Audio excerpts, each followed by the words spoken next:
What is going on, my friends? Welcome back to another Guild Wars 2 build video.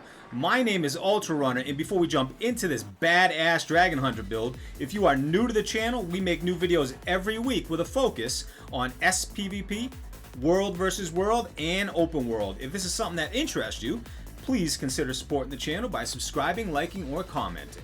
This Dragon Hunter build is very beginner friendly and it only gets better as your skill level increases. You have excellent damage, good defense, and decent sustain with a massive AOE heal. The Dragon Hunter excels at burst damage and defending nodes. The Dragon Hunter's traps are some of the deadliest AOE damage in the game. And with the longbow, you have lots of ranged DPS. This build is versatile in both ranged and melee DPS. Alright, let's start with the weapons. Your first weapon is the longbow. This is your ranged DPS burst damage right here, and there's a lot going on.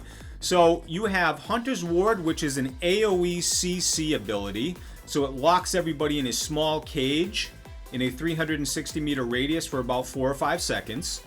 Symbol of Energy, this deals damage and burning. Deflecting Shot knocks back the enemy. And you can use this up to 1200 meters, so that's a really good ability right there.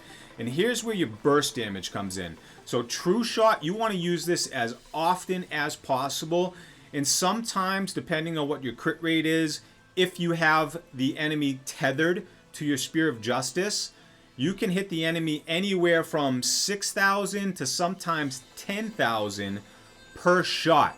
So make sure you are using this on cooldown as often as possible. And on the back bar, you have your defensive melee set here. So this is the sword and the shield. This is a great combo for when you are trying to pull enemies into your trap. So you set down your traps. You can actually hit Shield of Absorption to push the enemy outside of your trap. And then if you have the enemy tethered, you can actually hit that again and pull them back into your trap. And if you end up doing that, there are very few enemies that can actually live through all of that damage because they are taking damage as they enter and exit your traps. So you can deal a tremendous amount of damage in literally 2 or 3 seconds.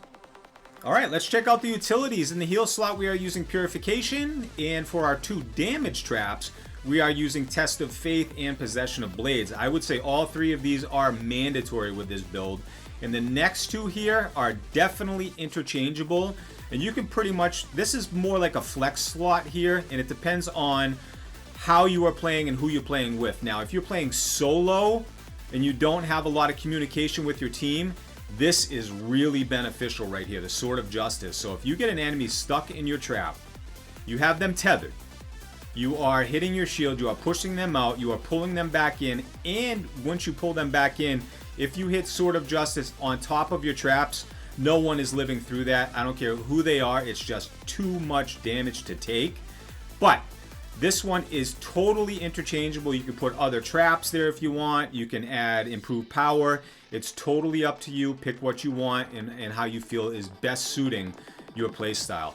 Now in the elite slot here too, this one's interchangeable, but I find the Signet of Courage is so beneficial to the team, it's ridiculous. This is a really slept on ability here.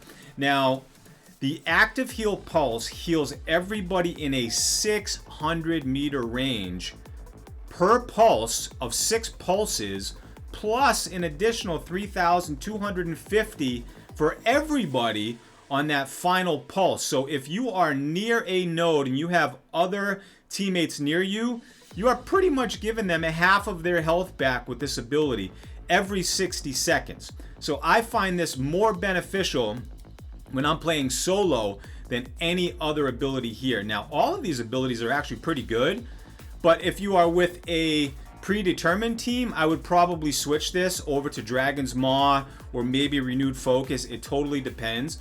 But when I'm playing solo, these 2 abilities work the best for me. Alright, what are we wearing in the PvP slots? Now, I like to use the Marauder Amulet. You could go with the Berserker, but it's going to take your health down to 12,000, which is so low. You have to be perfect and you have to have real good communication with your team. If you are playing on a predetermined team, I would say, yeah, Berserker would be best for you. But if you're out there playing solo, you need a little bit more survivability, so I highly recommend you go with Marauder. And Rune of the Trapper, this is absolutely mandatory with this build. Any Dragon Hunter should be using this in PvP. It makes you go invisible and gives you a little bit of super speed, so it breaks the targeting from the enemy every time you drop a trap. Now, we are using Sigil of Exploitation, Sigil of Opportunity, Sigil of Intelligence, and Sigil of Energy. All right, let's take a look at the professions part of the build. Let's start with Dragon Hunter. So in the first column, we have Soaring Devastation. This is a 25% movement speed increase. I like that. I like to move faster on the map. If you don't want to move faster, you can get a reduction on your traps. So your trap recharge will go down by 20% and you will have those traps to use more often. So it depends on the way that you want to play. I prefer to move faster, so I go with Soaring Devastation. In the second column, we have Zealot's Aggression. It's a damage increase of 10%. And in the last column, we have Big Game Hunter. I find this one absolutely mandatory. So when you tether an enemy, you are getting a 15% damage increase, and you're adding vulnerability every time you hit them. All right, taking a look at virtues. Now in the first column, we have Unscathed Contender. That is a 20% damage increase while you have Aegis. So when you hit Shield of Courage, boom, you have Aegis. Now in the second column, Inspiring Virtue, strike damage dealt is increased after activating a virtue. So with these two abilities combined, that is automatically a 30% increase in damage. And in the last column, we have Indomitable Courage, which will be your only break stun with this build, so use it wisely.